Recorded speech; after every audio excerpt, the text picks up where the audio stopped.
നമസ്കാരം. ന്യൂസ് പ്രധാന വാർത്തകൾ. ശുദ്ധജലക്ഷാമം രൂക്ഷമായ സാഹചര്യത്തിൽ കാർഷിക വ്യാവസായിക ആവശ്യങ്ങൾക്ക് പുഴവെള്ളമെടുക്കരുതെന്ന് പാലക്കാട് ജില്ലാ കളക്ടർ. ജലദുരുപയോഗം ശ്രദ്ധയിൽപ്പെട്ടാൽ കർശന നടപടി. മെയ് 6 ശേഷം 10 വരെ ജില്ലയിൽ വേനൽ മഴയ്ക്കു സാധ്യതയെന്ന് കാലാവസ്ഥാ വിദഗ്ധർ. ജില്ലയിൽ ഉഷ്ണതരംഗക്കെടുതികൾ തുടരുന്നു. ടാങ്കർ ലോറികളിൽ വിതരണം ചെയ്യുന്ന കുടിവെള്ളത്തിന്റെ ഗുണനിലവാരം ഉറപ്പാക്കാൻ പരിശോധന. ഭക്ഷ്യസുരക്ഷാ വകുപ്പിന്റെയും വാട്ടർ അതോറിറ്റിയുടെയും സംയുക്ത നടപടി. ജലത്തിന്റെ ഗുണനിലവാരം സംബന്ധിച്ച പരാതികൾ വ്യാപകമായ സാഹചര്യത്തിൽ ഭക്ഷ്യസുരക്ഷാ വകുപ്പിന്റെ ലൈസൻസും ജല അതോറിറ്റിയുടെ അനുമതി പത്രവും ടാങ്കറിൽ പ്രദർശിപ്പിക്കണം. ചേലക്കര എളനാട് കൂളറിൽ നിന്ന് ഷോക്കേറ്റ് പിഞ്ചുകുഞ്ഞു മരിച്ചത് എളനാട് മുളക്കോട് കോലോത്തുപറമ്പിൽ എൽദോസിന്റെ മകൻ 2 വയസ്സുള്ള ഏതൻ. തൃശൂരിലെ മുതിർന്ന കോൺഗ്രസ് നേതാവും കോർപ്പറേഷൻ പ്രഥമ മേയറുമായിരുന്ന ജോസ് കാട്ടൂക്കാരൻ അന്തരിച്ചു. മേള ആചാര്യൻ കേളത്ത് അരവിന്ദാക്ഷന്മാരാർ വിടവാങ്ങി. 4 പതിറ്റാണ്ട് തൃശൂർ പൂരത്തിന്റെ ഭാഗമായിരുന്ന മേള കുലപതിക്ക് നാടിന്റെ പ്രണാമം. കത്തുന്ന വെയിലിൽ കാഴ്ചയ്ക്ക് കുളിരായി തൃശൂർ ചന്ദ്രാപിന്നിയിലെ 10 മണി പൂന്തോട്ടം. മുളങ്ങാട്ട് പറമ്പിൽ ദിനേശന്റെ പൂന്തോട്ടത്തിലുള്ളത് 270-ൽ പരം 10 മണി പൂക്കളുടെ ശേഖരം. മുറ്റം അലങ്കരിക്കുന്നതിനും മികച്ച വരുമാനത്തിനും 10 മണി പൂ കൃഷി അനുയോജ്യമെന്ന് കർഷകൻ. വാർത്തകൾ വിശദമായി. ശുദ്ധജലക്ഷാമം രൂക്ഷമായ സാഹചര്യത്തിൽ കാർഷിക വ്യാവസായിക ആവശ്യങ്ങൾക്ക് പുഴവെള്ളമെടുക്കരുതെന്ന് പാലക്കാട് ജില്ലാ കളക്ടറുടെ ഉത്തരവ്. ശുദ്ധജലം ദുരുപയോഗം ചെയ്യുന്നവർക്കെതിരെ ശക്തമായ നടപടിയുണ്ടാകും. മെയ് 6 ശേഷം 10 വരെ ജില്ലയിൽ വേനൽ മഴയ്ക്കു സാധ്യതയുണ്ടെന്ന കാലാവസ്ഥാ പ്രവചനത്തിലാണ് ഇപ്പോൾ നാടിന്റെ പ്രതീക്ഷ. വേനൽ മഴ അകന്നു നിൽക്കുന്നത് വലിയ രീതിയിലുള്ള പരിഭ്രാന്തിയാണ് പാലക്കാട് ജില്ലയിൽ സൃഷ്ടിച്ചിരിക്കുന്നത്. ശുദ്ധജല ലഭ്യത നന്നേ കുറഞ്ഞു കഴിഞ്ഞു. ശുദ്ധജലക്ഷാമം രൂക്ഷമായ സാഹചര്യത്തിൽ ജില്ലയിലെ ഡാമുകൾ, തടയണകൾ, പുഴകൾ ഉൾപ്പെടെയുള്ള സ്രോതസ്സുകളിലെ ജലം കാർഷിക വ്യാവസായിക ആവശ്യങ്ങൾക്ക് ഉപയോഗിക്കരുതെന്ന് കലക്ടർ ഡോക്ടർ എസ് ചിത്ര ഉത്തരവിട്ടു. തദ്ദേശ സ്ഥാപനങ്ങളും ജലസേചന വകുപ്പും ഇക്കാര്യം ഉറപ്പാക്കണമെന്നും ഉത്തരവിൽ പറയുന്നു. പറമ്പിക്കുളം ആളിയാർ പദ്ധതിയിൽ നിന്നുവരെ ശക്തമായ ഇടപെടലിലൂടെ ജലം നേടിയെടുത്താണ് ചിറ്റൂർ പുഴ, ഭാരതപ്പുഴകളിലെ ശുദ്ധജല ആവശ്യം നിറവേറ്റുന്നത്. ഇത്തരത്തിൽ ലഭ്യമാകുന്ന ജലം പലരും പമ്പ് ചെയ്തെടുക്കുന്നതായി ശ്രദ്ധയിൽപ്പെട്ട സാഹചര്യത്തിലാണ് കലക്ടറുടെ നിർദ്ദേശം. മുമ്പ് വരൾച്ച രൂക്ഷമായ വർഷങ്ങളിൽ ഇത്തരത്തിൽ ജലം പമ്പ് ചെയ്തെടുക്കുന്നവരുടെ വൈദ്യുതി കണക്ഷൻ ഉൾപ്പെടെ വിച്ഛേദിച്ചിരുന്നു. ശുദ്ധജലം ദുരുപയോഗം ചെയ്യുന്നവർക്കെതിരെ ശക്തമായ നടപടിയുണ്ടാകുമെന്ന് കലക്ടർ വ്യക്തമാക്കി. ഇതിനിടെ മെയ് 6 ശേഷം 10 വരെ ജില്ലയിൽ ഭേദപ്പെട്ട വേനൽ മഴ ലഭിക്കുമെന്ന കാലാവസ്ഥാ നിരീക്ഷകരുടെ പ്രവചനത്തിലാണ് ജനങ്ങളുടെ പ്രതീക്ഷ. വൃഷ്ടിപ്രദേശങ്ങളിൽ മഴ ലഭിച്ച് പുഴകളിൽ വെള്ളമെത്തിയാൽ മാത്രമേ നിലവിലെ കുടിവെള്ള പ്രതിസന്ധിക്ക് പരിഹാരം കാണാനാകൂ. News centre, Shoranur. പാലക്കാട് ജില്ലയിൽ ടാങ്കർ ലോറികൾ മുഖേന വിതരണം ചെയ്യുന്ന ശുദ്ധജലത്തിന്റെ ഗുണനിലവാരം ഉറപ്പാക്കാൻ കർശന പരിശോധന. ജലത്തിന്റെ ഗുണനിലവാരം സംബന്ധിച്ച പരാതികളെ തുടർന്നാണ് നടപടിയെന്ന് ഭക്ഷ്യസുരക്ഷാ വകുപ്പ് ജല അതോറിറ്റി അധികൃതർ അറിയിച്ചു. ഞായറാഴ്ച മുതൽ തന്നെ ജില്ലയിൽ ടാങ്കർ ലോറികൾ മുഖേന വിതരണം ചെയ്യുന്ന ശുദ്ധജലത്തിന്റെ ഗുണനിലവാരം ഉറപ്പാക്കുന്നത് സംബന്ധിച്ച പരിശോധന ആരംഭിച്ചിട്ടുണ്ട്. ജല അതോറിറ്റിയുടെ ശുദ്ധീകരണശാലകളിൽ നിന്നാണ് കൂടുതലായും വെള്ളം ശേഖരിക്കുന്നത്. സ്വകാര്യ വ്യക്തികളുടെ ജലാശയങ്ങളിൽ നിന്ന് വെള്ളം ശേഖരിക്കുന്നുണ്ടെങ്കിൽ വെള്ളം പരിശോധിച്ച് ഗുണനിലവാരം ഉറപ്പാക്കണം. പരിശോധനാ റിപ്പോർട്ട് ടാങ്കറിൽ പ്രദർശിപ്പിക്കണം. ചില കരാറുകാർ ഇത് പാലിക്കുന്നില്ലെന്നതാണ് പരാതി. ജില്ലയിൽ ജല അതോറിറ്റിയുടെ 29 ജലശുദ്ധീകരണ പ്ലാന്റുകളിലും 2 ഹൈഡ്രൻ പോയിന്റുകളിൽ നിന്നുമായി ആഴ്ചയിൽ 40 ലക്ഷത്തോളം ലിറ്റർ ജലമാണ് ടാങ്കർ വഴി വിതരണം ചെയ്യുന്നത്. ചില പഞ്ചായത്തുകളിൽ ആഴ്ചയിൽ 2ഉം ചിലയിടത്ത് 3ഉം ദിവസം വീതം വിതരണം ചെയ്യുന്നുണ്ട്. 36 പഞ്ചായത്തുകളിലെ 131 വാർഡുകളിലാണ് ജലം ടാങ്കറിൽ എത്തിക്കുന്നത്. ഇതിൽ 10 പഞ്ചായത്തുകളിൽ വിതരണം ചെയ്യുന്നത് സ്വകാര്യ വ്യക്തികളുടെ കിണറുകളിൽ നിന്നും കുഴൽക്കിണറുകളിൽ നിന്നും ശേഖരിക്കുന്ന വെള്ളമാണ്. വാട്ടർ അതോറിറ്റിയുടെ കീഴിലുള്ള കേന്ദ്രങ്ങളിലെ ജലം ക്വാളിറ്റി ഡിവിഷൻ എക്സിക്യൂട്ടീവ് എഞ്ചിനീയറുടെ നേതൃത്വത്തിലുള്ള സംഘം 2 മാസത്തിലൊരിക്കൽ പരിശോധിക്കുന്നുണ്ട്. അതേസമയം സ്വകാര്യ ഇടങ്ങളിൽ നിന്ന് ശേഖരിക്കുന്ന ജലം അംഗീകൃത ലാബിൽ പരിശോധിച്ച് ഗുണനിലവാരം ഉറപ്പാക്കിയ രേഖകൾ സൂക്ഷിക്കണമെന്നാണ് നിയമം. രേഖകളില്ലാത്ത ശുദ്ധജലം വിതരണം ചെയ്യുന്ന വാഹനങ്ങൾ പിടിച്ചെടുത്ത് നിയമ നടപടി സ്വീകരിക്കുമെന്ന് അധികൃതർ അറിയിച്ചു. PVC പ്ലാസ്റ്റിക് നിർമ്മിത ടാങ്കുകളിൽ ജലവിതരണം അനുവദിക്കില്ല. വെള്ളം ശേഖരിക്കുന്ന സ്ഥലം, സമയം, ടാങ്കിന്റെ ശേഷി, ഗുണനിലവാര റിപ്പോർട്ട്, ടാങ്കിന്റെ ആവരണം, ടാങ്ക് ശുദ്ധീകരിച്ച വിവരങ്ങൾ എന്നിവ വാഹനത്തിൽ സൂക്ഷിക്കണം. നിർമ്മാണത്തിനും മറ്റാവശ്യങ്ങൾക്കുമുള്ള വെള്ളമാണെങ്കിൽ അക്കാര്യം രേഖപ്പെടുത്തണം. അല്ലാത്തപക്ഷം ഇത് കുടിവെള്ളമായി പരിഗണിച്ച് നടപടി സ്വീകരിക്കും. ടാങ്കുകളും പമ്പുകളും പൈപ്പുകളും വൃത്തിയാക്കുന്നതിന് ഉപകരണങ്ങൾ വേണമെന്നും ഇവ ദിവസവും ക്ലോറിനേഷൻ നടത്തണമെന്നും നിർദ്ദേശമുണ്ട്. News centre, Shoranur. കടുത്ത വേനലിൽ പട്ടാമ്പി മേഖലയിലെ വിവിധ പ്രദേശങ്ങളിൽ കുടിവെള്ളക്ഷാമം രൂക്ഷം. കുടിവെള്ളമില്ലാത്ത മേഖലയിൽ കുടിവെള്ള വിതരണവുമായി ഓങ്ങല്ലൂർ ഗ്രാമപഞ്ചായത്ത്. ടാങ്കർ ലോറികളിലാണ് കുടിവെള്ള വിതരണം നടത്തുന്നത്. ഇതിനായി 5 ലക്ഷം രൂപയാണ് പഞ്ചായത്ത് ഭരണസമിതി നീക്കിവച്ചിരിക്കുന്നത്. ദൈനംദിന വേനൽ ചൂട് ക്രമാതീതമായി വർദ്ധിക്കുകയും വേനൽ മഴ ലഭിക്കാത്തതും കാരണം കുടിവെള്ളക്ഷാമവും രൂക്ഷമായി. പുഴകളും ജലസ്രോതസ്സുകളും വറ്റിവരേണ്ടതും കുടിവെള്ള ലഭ്യത കുറയാൻ കാരണമായി. ഓങ്ങല്ലൂർ ഗ്രാമപഞ്ചായത്തിൽ കുടിവെള്ളക്ഷാമം രൂക്ഷമായതോടെ ടാങ്കർ ലോറികളിൽ കുടിവെള്ള വിതരണം ആരംഭിച്ചു. മരുതൂർ, പൂവക്കോട് ഭാഗങ്ങളിലാണ് കുടിവെള്ളക്ഷാമം രൂക്ഷം. ഇതിനു പുറമെ താഴ്ന്ന പ്രദേശങ്ങളിലെ വീടുകളിലെ കിണറുകൾ വറ്റി വരളുകയും പല വീടുകളിലും കുടിവെള്ള കണക്ഷൻ ഇല്ലാത്തതും കുടിവെള്ളക്ഷാമത്തിന് ഇടവരുത്തുന്നുണ്ട്. നിലവിൽ ഒരു ലോറിയിലാണ് വെള്ളം എത്തിക്കുന്നത്. ഒരു ദിവസം 30,000-ഓളം ലിറ്റർ വെള്ളം ലോറിയിൽ വിതരണം ചെയ്യുന്നുണ്ട്. ടാങ്കർ ലോറികളിൽ കുടിവെള്ളം എത്തുന്നതും കാത്തിരിപ്പാണ് പല കുടുംബങ്ങളും. മിക്കയിടങ്ങളിലും കുടിവെള്ളം ലഭിക്കാത്ത അവസ്ഥയുമുണ്ട്. ഗ്രാമപഞ്ചായത്തിൻ്റെ നേതൃത്വത്തിലാണ് ടാങ്കർ ലോറിയിൽ കുടിവെള്ള വിതരണം ആരംഭിച്ചിരിക്കുന്നത്. ഇതിനായി പഞ്ചായത്ത് 5 ലക്ഷം രൂപ വകയിരുത്തി. കുടിവെള്ളക്ഷാമം രൂക്ഷമായ പ്രദേശങ്ങളിൽ എല്ലാം ടാങ്കറിൽ വെള്ളം വിതരണം ചെയ്യുമെന്ന് ഗ്രാമപഞ്ചായത്ത് വൈസ് പ്രസിഡന്റ് TP രജീഷ് പറഞ്ഞു. വരും ദിവസങ്ങളിൽ ഇപ്പോൾ 1 മുതൽ കുടിവെള്ള വിതരണം, ശുദ്ധജല കുടിവെള്ള വിതരണം നടത്തിക്കൊണ്ടിരിക്കുകയാണ്. പഞ്ചായത്തിലെ 22 വാർഡുകളിലും വിവിധ പ്രദേശങ്ങളിൽ ഇത്തരത്തിലുള്ള കുടിവെള്ളക്ഷാമം രൂക്ഷമായ സാഹചര്യമാണ് ഇപ്പോൾ നിലനിൽക്കുന്നത്. അത് പരിഹരിക്കുക ഒരു പരിധിവരെ എന്നുള്ളതിൻ്റെ അടിസ്ഥാനത്തിലാണ് 5 ലക്ഷം രൂപ മുതൽ മുടക്കി എല്ലാ പ്രദേശങ്ങളിലും കുടിവെള്ളം എത്തിക്കുന്നതിന് വേണ്ടി ഭരണസമിതി തയ്യാറെടുപ്പ് നടത്തിയത്. ഇന്നു മുതൽ ഏതായാലും വെള്ളം വിതരണം ചെയ്യുന്നതിനോടൊപ്പം വെള്ളം നമുക്കറിയാം വളരെ കുറവാണ്, പുഴയിലായാലും മറ്റ് ജലാശയങ്ങളിലൊക്കെ തന്നെ. ആയതുകൊണ്ട് ജലദൗർലഭ്യം പരിഹരിക്കുന്നതിന് ഒരു പരിധിവരെ ബഹുമാനപ്പെട്ട നമ്മുടെ നാട്ടിലെ പ്രിയമുള്ള എല്ലാ ജനവിഭാഗങ്ങളും ഭരണസമിതിയോടൊപ്പം ഇതിന് സഹകരിക്കണമെന്ന് കൂടി ഈ അവസരത്തിൽ അഭ്യർത്ഥിക്കുകയാണ്. മഴ ലഭിച്ചില്ലെങ്കിൽ കൂടുതൽ പ്രദേശങ്ങളിൽ കുടിവെള്ളക്ഷാമം രൂക്ഷമാകും. അങ്ങനെയെങ്കിൽ ജലസ്രോതസ്സുകൾ വറ്റി വരളുന്നതിനാൽ ടാങ്കർ ലോറിയിലുള്ള കുടിവെള്ള വിതരണവും പ്രതിസന്ധിയിലാകുമെന്ന ആശങ്കയിലാണ് ജനങ്ങളും തദ്ദേശ ജനപ്രതിനിധികളും. News bureau, Pattambi. ചേലക്കരയിൽ കൂളറിൽ നിന്ന് ഷോക്കേറ്റ 2 വയസ്സുകാരന് ദാരുണാന്ത്യം. ചേലക്കര എളനാട് കോലത്തുപറമ്പിൽ എൽദോസ് മകൻ ഏതൻ കെ എൽദോസാണ് മരിച്ചത്. മാതാവ് ആഷ്ലിയുടെ വടക്കഞ്ചേരി വാൽക്കുളമ്പിലെ വീട്ടിൽ വെച്ച് ശനിയാഴ്ച വൈകിട്ട് 3 മണിയോടുകൂടിയാണ് സംഭവം നടന്നത്.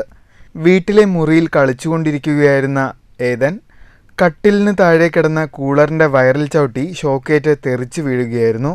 ഉടൻ സമീപത്തുള്ള സ്വകാര്യ ആശുപത്രിയിൽ എത്തിച്ചെങ്കിലും ജീവൻ രക്ഷിക്കാനായില്ല. News bureau, Cheruthuruthy. തൃശൂരിലെ മുതിർന്ന കോൺഗ്രസ് നേതാവും കോർപ്പറേഷന്റെ പ്രഥമ മേയറുമായിരുന്ന ജോസ് കാട്ടൂക്കാരൻ അന്തരിച്ചു. 92 വയസ്സായിരുന്നു. ആരോഗ്യ അവശതകളെ തുടർന്ന് ഏറെക്കാലമായി ചികിത്സയിലും വിശ്രമത്തിലുമായിരുന്നു. തൃശൂർ നഗരസഭ കോർപ്പറേഷൻ ആയി ഉയർത്തിയ ശേഷമുള്ള 2000-ലെ തിരഞ്ഞെടുപ്പിൽ അരനാട്ടുകര ഡിവിഷനിൽ നിന്നാണ് അദ്ദേഹം തിരഞ്ഞെടുക്കപ്പെട്ടത്. 2000 മുതൽ 2004 വരെ മേയർ പദവിയിൽ തുടർന്നു. ദീർഘകാലം തൃശൂർ ജില്ലാ കോൺഗ്രസ് കമ്മിറ്റി ജനറൽ സെക്രട്ടറിയുമായിരുന്നു. മേള ആചാര്യൻ കേളത്ത് അരവിന്ദാക്ഷൻ മാരാർ അന്തരിച്ചു. 83 വയസ്സായിരുന്നു. 4 പതിറ്റാണ്ടിലേറെ തൃശൂർ പൂരത്തിന്റെ ഭാഗമായിരുന്നു അരവിന്ദാക്ഷൻ മാരാർ. ഇലഞ്ഞിത്തറ മേളത്തിൽ ദീർഘകാലം പെരുവനത്തിന്റെ വലം തലയായി നിന്നു. കേരള സംഗീത നാടക അക്കാദമി പുരസ്കാരം ഉൾപ്പെടെ നിരവധി പുരസ്കാരങ്ങൾ ലഭിച്ചിട്ടുണ്ട്. ഒല്ലൂർ സ്വദേശിയായ മാരാർ അവിവാഹിതനാണ്. ഭാരതപ്പുഴയ്ക്ക് കുറുകെയുള്ള റെയിൽവേ പാലത്തിന്റെ പുനർനിർമ്മാണ പ്രവർത്തനങ്ങളുടെ ഭാഗമായി ഉരുക്കുകടറുകൾ പുനഃസ്ഥാപിക്കുന്ന പ്രവൃത്തി വേഗത്തിൽ പൂർത്തീകരിച്ച് റെയിൽവേ. ഏപ്രിൽ അവസാനയാഴ്ച തുടങ്ങിയ പ്രവൃത്തി വിരലെണ്ണാവുന്ന ദിവസം കൊണ്ടാണ് പൂർത്തീകരിച്ചത്. ജയ്പൂർ ആസ്ഥാനമായ കിരൺ ഇൻഫ്ര എന്ന കമ്പനിയാണ് ഉരുക്കുകടറുകൾ മാറ്റിസ്ഥാപിക്കുന്ന പ്രവൃത്തി ഏറ്റെടുത്തിരിക്കുന്നത്.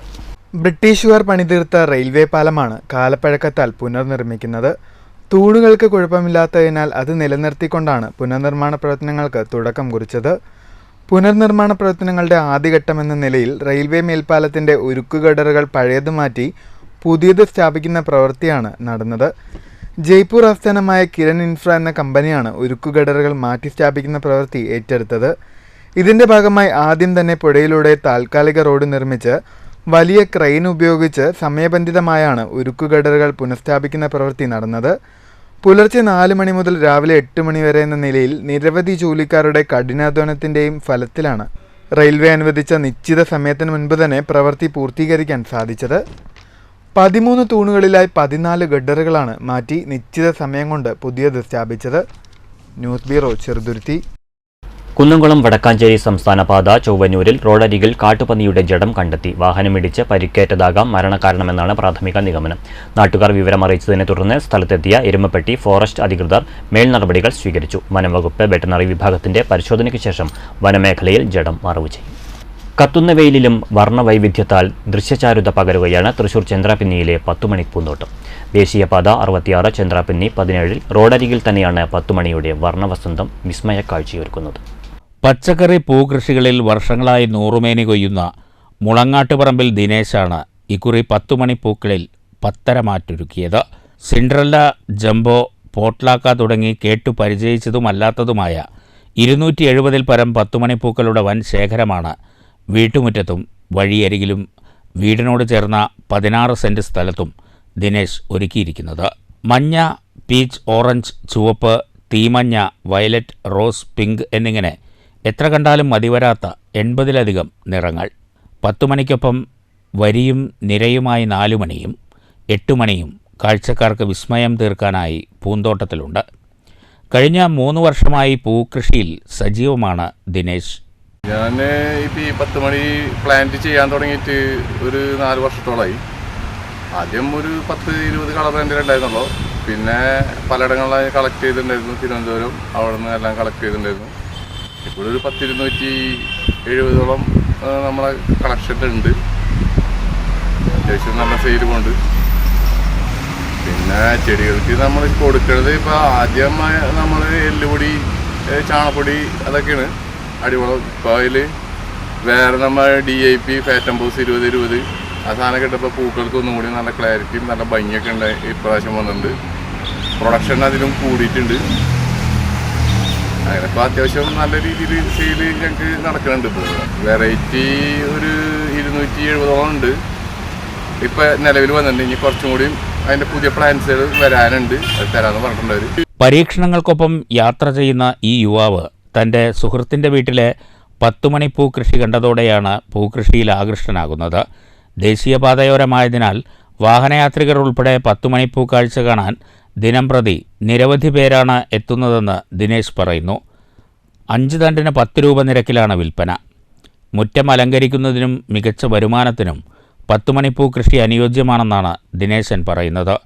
News bureau, Thrissur. പറളിയിൽ ജനവാസം കുറഞ്ഞ മേഖലയിൽ മാലിന്യം തള്ളുന്നത് പതിവ് കാഴ്ചയാകുന്നു. ജനവാസം കുറവായ ഓടന്നൂർ വാഴപ്പള്ളം റോഡിലാണ് വ്യാപകമായി മാലിന്യം തള്ളുന്നത്. പ്രധാന പാതയോരങ്ങളിൽ മാലിന്യം തള്ളുന്നത് പിടികൂടാനുള്ള സാധ്യത കൂടുതലായതിനാലാണ് ജനവാസം കുറഞ്ഞ മേഖലയിൽ മാലിന്യം തള്ളുന്നത് പതിവാകുന്നതെന്ന് പ്രദേശവാസികൾ പറയുന്നു. പറളി മേഖലയിൽ സംസ്ഥാന പാതയോരങ്ങളിൽ മാലിന്യം വ്യാപകമായി തള്ളിയതിനാൽ ജനം ദുരിതത്തിലായിരുന്നു. മാലിന്യം തള്ളുന്നവരെ പിടികൂടാൻ പഞ്ചായത്ത് അധികൃതരും പോലീസും സന്നദ്ധ സംഘടനകളും നാട്ടുകാരും ജാഗ്രത കാണിച്ചതോടെ മാലിന്യം തള്ളുന്നത് പുതിയ കേന്ദ്രങ്ങളിലേക്ക് മാറി. ജനവാസം കുറഞ്ഞ മേഖലകളിൽ ഗാർഹിക മാലിന്യങ്ങളും ഒഴിഞ്ഞ മദ്യക്കുപ്പികളും കല്യാണ ചടങ്ങുകൾക്ക് ഉപയോഗിച്ചതിൻ്റെ മാലിന്യങ്ങളുമാണ് വ്യാപകമായി തള്ളിയിട്ടുള്ളത്. ഈ ഭാഗത്ത് ദുർഗന്ധത്താൽ വീർപ്പ് മുട്ടുന്നതിന് പുറമെ തെരുവ് നായ്ക്കൾ തമ്പടിക്കുന്നതും പതിവായിട്ടുണ്ട്. News bureau, Kottayi. പ്രസിദ്ധമായ ചെറുതുരുത്തി പൈതങ്ങൾ മഖാം ആണ്ടുനേർച്ച ചടങ്ങ് നടന്നു. ആണ്ടുനേർച്ച ചടങ്ങിന്റെ ഭാഗമായി സംഘടിപ്പിച്ച ആത്മീയ സംഗമം PV മൊയ്തീൻകുട്ടി മുസ്ലിയാർ ഉദ്ഘാടനം ചെയ്തു. ആത്മീയ സംഗമത്തിൽ trust president PM Hamza Haji അധ്യക്ഷത വഹിച്ചു. Secretary PH Saleem Koya, CA Abdul Muneem, KA Hussain, P Musthafa, KM Saleem, മഹൽ ഖത്തീബ് ഷുക്കൂർ സഖാഫി, അഷ്റഫ് ഫൈസി ദേശമംഗലം, അഷ്റഫ് തങ്ങൾ, ശിഹാബ് തങ്ങൾ, ഉണ്ണിക്കോയ തങ്ങൾ, നജ്മുദ്ദീൻ തങ്ങൾ, അഷ്റഫ് ദാർമി തുടങ്ങിയവർ സംസാരിച്ചു. പതിറ്റാണ്ടുകളായി നിലകൊള്ളുന്ന എല്ലാ ആളുകളുടെയും എല്ലാ ജനവിഭാഗങ്ങളുടെയും ആശാകേന്ദ്രമായ ഒരു മക്ബറയാണ് പള്ളം യാറത്തിങ്ങൽ പൈതങ്ങളുടെ യാറം എന്ന് പറഞ്ഞ മക്ബറ. ഇവിടെ നടക്കുന്നത് ഇവിടെ വരുന്ന എല്ലാ ജനങ്ങൾക്കും ഉപകാരപ്രദമായ രീതിയിലുള്ള നിർദ്ദേശങ്ങളുമാണ്. അതോടുകൂടെ തന്നെ ജീവകാരുണ്യ പ്രവർത്തനങ്ങൾ നടക്കുന്നു. ഓരോ ആളുകൾക്കും ആവശ്യമായ സഹായ സഹകരണങ്ങൾ പരമാവധി ചെയ്തുകൊണ്ടിരിക്കുന്നു. രാവിലെ 7 മണിക്ക് തന്നെ ജാറം സന്ദർശനത്തിനായി നിരവധി ആളുകൾ എത്തിച്ചേർന്നിരുന്നു. തുടർന്ന് മക്കാമംഗണത്തിൽ പതാക ഉയർത്തുകയും മൗലിദ് പാരായണം, ദുവാ സമ്മേളനം, റാത്തീബ് എന്നിവ നടത്തി. മക്കാമംഗണത്തിൽ നടത്തിയ അന്നദാന ചടങ്ങിൽ ജാതിമതഭേദമന്യേ നിരവധി പേർ പങ്കെടുത്തു. News bureau, Cheruthuruthy. All Kerala tailors association Thrissur ജില്ലാ കൺവെൻഷൻ മെയ് 7 നടക്കും. സമ്മേളനത്തിൽ 61,933 മെമ്പർമാരെ പ്രതിനിധീകരിച്ച് 310 തയ്യൽ തൊഴിലാളി പ്രതിനിധികൾ പങ്കെടുക്കുമെന്ന് ഭാരവാഹികൾ ചെറുതുരുത്തിയിൽ വാർത്താസമ്മേളനത്തിൽ അറിയിച്ചു. മെയ് 7 ചൊവ്വാഴ്ച രാവിലെ മുള്ളൂർക്കര പ്രിയദർശിനി കമ്മ്യൂണിറ്റി ഹാളിൽ വെച്ച് നടക്കുന്ന കൺവെൻഷനും പ്രതിനിധി സമ്മേളനവും AKTA സംസ്ഥാന ട്രഷറർ G. കാർത്തികേയൻ ഉദ്ഘാടനം ചെയ്യും. തൃശൂർ ജില്ലാ പ്രസിഡന്റ് അബ്ദുൽ ഖാദർ എടവിലങ്ങ് അധ്യക്ഷനാകും. സംസ്ഥാന വൈസ് പ്രസിഡന്റ് S. സതികുമാർ സംഘടനാ റിപ്പോർട്ടും, ജില്ലാ സെക്രട്ടറി MK പ്രകാശൻ പ്രവർത്തന റിപ്പോർട്ടും, ട്രഷറർ PM പുഷ്പകുമാരി വാർഷിക കണക്കും അവതരിപ്പിക്കുമെന്ന് AKTA തൃശൂർ ജില്ലാ സെക്രട്ടറി MK പ്രകാശൻ, ജില്ലാ കമ്മിറ്റി അംഗം MT Ramya, Vallathol Nagar area president PV Bushra, vice president M. Damodaran, treasurer CR Bindu തുടങ്ങിയവർ വാർത്താസമ്മേളനത്തിൽ പറഞ്ഞു. മെയ് 7 ചൊവ്വാഴ്ച മുള്ളൂർക്കര ഇന്ദിരാ പ്രിയദർശിനി ഹാളിൽ 9:30 രജിസ്ട്രേഷൻ ആരംഭിക്കും. രജിസ്ട്രേഷൻ ആരംഭിക്കും. കൃത്യം 10 മണിക്ക് തന്നെ കൺവെൻഷൻ ഉദ്ഘാടനം ചെയ്യപ്പെടും. സംസ്ഥാന ട്രഷറർ G. കാർത്തികേയൻ, പത്തനംതിട്ട അദ്ദേഹത്തിൻ്റെ സ്വദേശം, അദ്ദേഹം അത് ഉദ്ഘാടനം ചെയ്യും. News bureau, Cheruthuruthy. പ്രധാന വാർത്തകൾ വീണ്ടും. ശുദ്ധജലക്ഷാമം രൂക്ഷമായ സാഹചര്യത്തിൽ കാർഷിക വ്യാവസായിക ആവശ്യങ്ങൾക്ക് പുഴവെള്ളം എടുക്കരുതെന്ന് പാലക്കാട് ജില്ലാ കളക്ടർ. ജലദുരുപയോഗം ശ്രദ്ധയിൽപ്പെട്ടാൽ കർശന നടപടി. മെയ് 6 ശേഷം 10 വരെ ജില്ലയിൽ വേനൽ മഴയ്ക്ക് സാധ്യതയെന്ന് കാലാവസ്ഥാ വിദഗ്ധർ. ജില്ലയിൽ ഉഷ്ണതരംഗക്കെടുതികൾ തുടരുന്നു.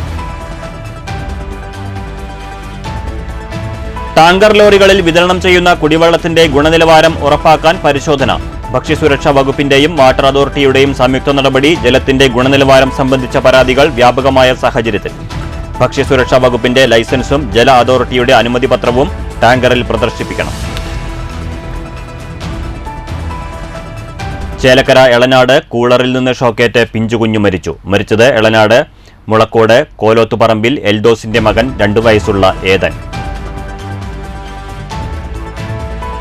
തൃശൂരിലെ മുതിർന്ന കോൺഗ്രസ് നേതാവും കോർപ്പറേഷൻ പ്രഥമ മേയറുമായിരുന്ന ജോസ് കാട്ടൂക്കാരൻ അന്തരിച്ചു. മേള ആചാര്യൻ കേളത്ത് അരവിന്ദാക്ഷന്മാരാർ വിടവാങ്ങി. 4 പതിറ്റാണ്ട് തൃശൂർ പൂരത്തിന്റെ ഭാഗമായിരുന്ന മേള കുലപതിക്ക് നാടിന്റെ പ്രണാമം. കത്തുന്ന വെയിലിൽ കാഴ്ചയ്ക്ക് കുളിരായി തൃശൂർ ചന്ദ്രാപിന്നിയിലെ 10 മണി പൂന്തോട്ടം. മുളങ്ങാട്ട് പറമ്പിൽ ദിനേശന്റെ പൂന്തോട്ടത്തിലുള്ളത് 270 പരം 10 മണി പൂക്കളുടെ ശേഖരം. മുറ്റം അലങ്കരിക്കുന്നതിനും മികച്ച വരുമാനത്തിനും 10 മണി പൂ കൃഷി അനുയോജ്യമെന്ന് കർഷകൻ. ഈ വാർത്താ ബുള്ളറ്റിൻ സമാപിച്ചു. നമസ്കാരം.